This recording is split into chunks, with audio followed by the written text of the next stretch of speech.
Stéphane Ricard est champion du monde de course en raquette, mais il ne vit pas entièrement de ce sport, c'est pourquoi il est également professeur des écoles à Gap. Il va remettre en jeu son titre de champion du monde le 6 février prochain en Italie, un sport trop peu connu en France, mais à l'inverse très populaire en Italie. C'est ce que nous explique Stéphane Ricard. Cette année, j'ai l'appui de la Fédération française montagne et escalade, donc c'est plutôt bien. Donc ça montre encore une fois que la raquette est prise en considération par une fédération et puis par le gouvernement avec l'appui du ministre Thierry Braillard, mais encore très peu bien sûr d'adeptes de cette discipline. Il est devenu l'ambassadeur de la raquette en France, les plateaux télé se l'arrachent et ça ne l'impressionne plus. Dernièrement, une équipe de TF1 est venue tourner un petit reportage sur lui à Ancel, ce qui ne déplaît pas forcément à Stéphane.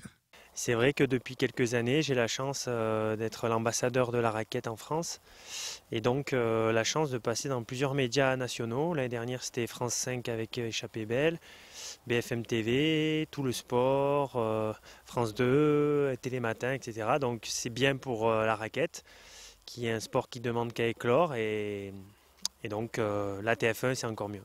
Il court près de 20 heures par semaine, s'entraîne dans la neige fraîche et alterne avec les pistes damées de la vallée du Champsaur, dans les Hautes-Alpes. Souvent seul. Je peux aller n'importe où avec des raquettes, qu'il y ait beaucoup de neige, pas beaucoup de neige, comme un loup, un chamois, un renard, dans la forêt. Aucun espace n'est interdit. Les courses se disputent sur une dizaine de kilomètres. Stéphane Ricard a décroché le titre mondial en 2014. Ses plus sérieux adversaires sont canadiens ou italiens.